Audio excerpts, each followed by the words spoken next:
ہمارے چینل پاک ٹائم کو لائک کریں، سبسکرائب کریں اور ساتھ ہی بیل آئیکن کو پریس کریں، آپ کو اپڈیٹس ملتی رہیں گی۔ بسم اللہ الرحمن الرحیم۔ السلام علیکم ناظرین۔ افسوسناک خبر، کراچی میں زوردار بم دھماکہ، تشویشناک اطلاعات موصول۔ جی ہاں ناظرین، کراچی میں کریکر بم حملے کے نتیجے میں دھماکہ ہوا ہے۔ شہر قائد کے علاقے گلشن حدید میں نامعلوم افراد کی جانب سے جشن آزادی کے اسٹال پر حملہ کیا گیا۔ 5 افراد جان بحق جبکہ 6 افراد شدید زخمی ہوئے ہیں۔ تفصیلات کے مطابق کراچی کے علاقے گلشن حدید میں تشویشناک واقعہ پیش آیا ہے۔ حملہ آور اسٹال پر کریکر بم پھینک کر فرار ہو گئے۔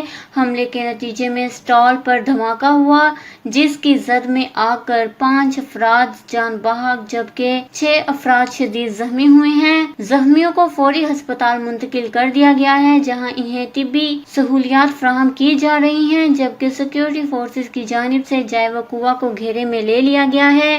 یاد رہے کہ ایک دن پہلے چمن میں بھی زوردار بم دھماکہ ہوا تھا جس کے نتیجے میں 8 افراد جان بحق اور 10 افراد شدید زخمی ہوئے تھے۔ اللہ تعالیٰ تمام شہداء کے درجات بلند فرمائے، آمین۔ اس خبر کو لے کر اپنے قیمتی رائے کا اظہار نیچے کمنٹس میں ضرور کریے گا۔